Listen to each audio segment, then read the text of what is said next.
People all suffer, not just from physical pain, but suffering is much more than that. It's in our heads, our bodies, it's our thoughts, our memories, it's how we feel about our memories. Our suffering is also in our behavior and how we end up feeling about our behavior. In the process of doing things, humans think constantly. We worry, we stress, we resent, but at the same time, we're courageous. We save each other's lives and we're rooted in deep compassion and caring for each other. We have a remarkable ability to strive in the face of great odds or keep going in spite of great suffering. At other times, we're fully alive, present, and engaged in life, electric, and excited about living. This series is about how we move from the suffering I first described to a life where you're fully engaged and fully alive. And this is my offer to you, information and exercises as an introduction to ACT as a method of living. You may have noticed that some of your most difficult emotions become more and more challenging and more confusing the more you try and solve them, or think your way out of them. This isn't an illusion, this is your mind doing exactly what it thinks it needs to inside your head to solve problems, or help you get away from feelings that hurt you or cause you pain.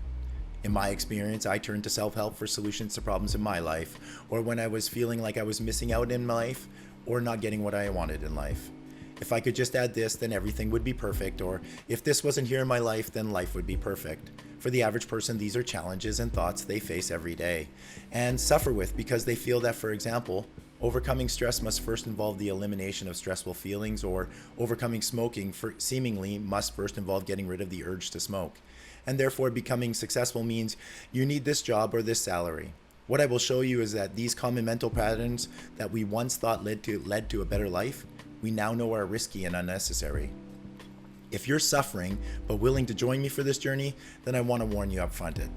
At times, it may be confusing, and even though the research indicates that ACT methods and ideas are generally sound, that doesn't mean they're easy to grasp. Here are some of the things that will be confusing. Your emotional, mental pain is normal, and it's important that everyone has it, including you. You can't deliberately get rid of your emotional and mental pain. Although you can take steps to keep it from stopping you from living or getting in the way of your life for no reason. Pain and suffering are two different states of life. They are not the same thing. You don't have to be your suffering, and accepting your pain is a step toward ridding yourself of your suffering.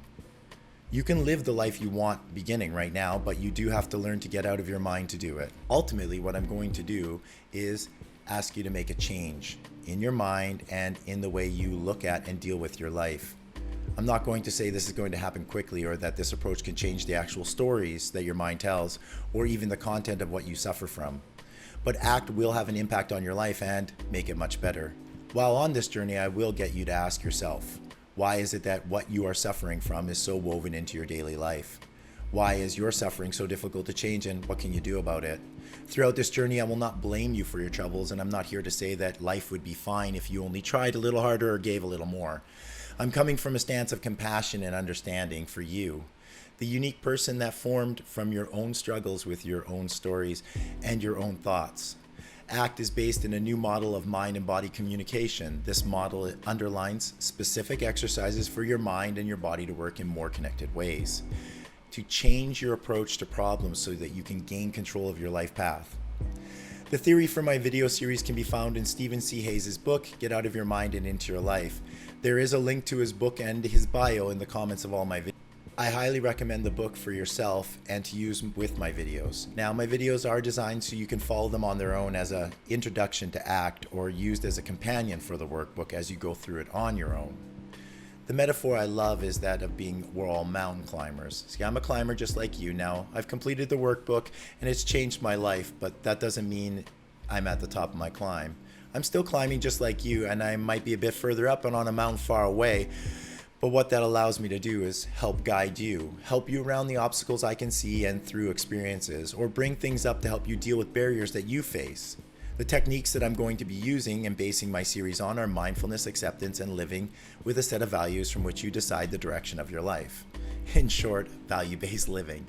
In this series, mindfulness is designed as a way of observing your experience. It's a way of seeing what's happening in your life for what it is. Often our minds will pull and push us emotionally and in our thoughts, and that's how we end up drifting away from life's path and increasing our personal suffering in our life. Mindfulness is a large part of ACT's approach. Its practices in this model are based outside of faith or outside of any religion. In this practice, you will learn to see your thoughts in a new way through mindfulness. If you're now stuck in suffering and pain, you may say and think things like, I'm depressed, I'm sad, I'm stressed. Using mindfulness as a way to free yourself of the illusion of these words, you will learn to become aware of your thoughts and mental cues that increase your mental suffering. Acceptance in act is based on the notion that, as a rule, trying to get rid of your pain only amplifies it or entangles it further in your life. Meanwhile, the process of living your life is pushed to the side. Acceptance in the sense it's used here is not a destructive defeat, neither is it a tolerating or putting up with your pain.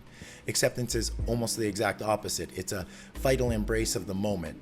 It's very likely you've never had any training in acceptance or really any definition of what it could be. So I'm going to suggest that you just thank your mind for whatever it's saying about acceptance and put it to the side for right now. You're going to need patience, openness, and a little bit of skepticism with your mind throughout this journey. And while you watch my video series, your mind might be guessing, where are we going with all this acceptance stuff? Just thank it again and let it know that we're well on our way to find out. I want you to ask yourself, are you living with the life you want to live right now? Is the way you live your life characterized with vitality and engagement, or by the weight of your problems? When we're looking at our suffering in our head, we often put life on hold, believing that our pains need to be cured or that our emotional pains need to be lessened before we can really live. And that's just not the case. The last part of ACT is the statement of a commitment to a value-based living.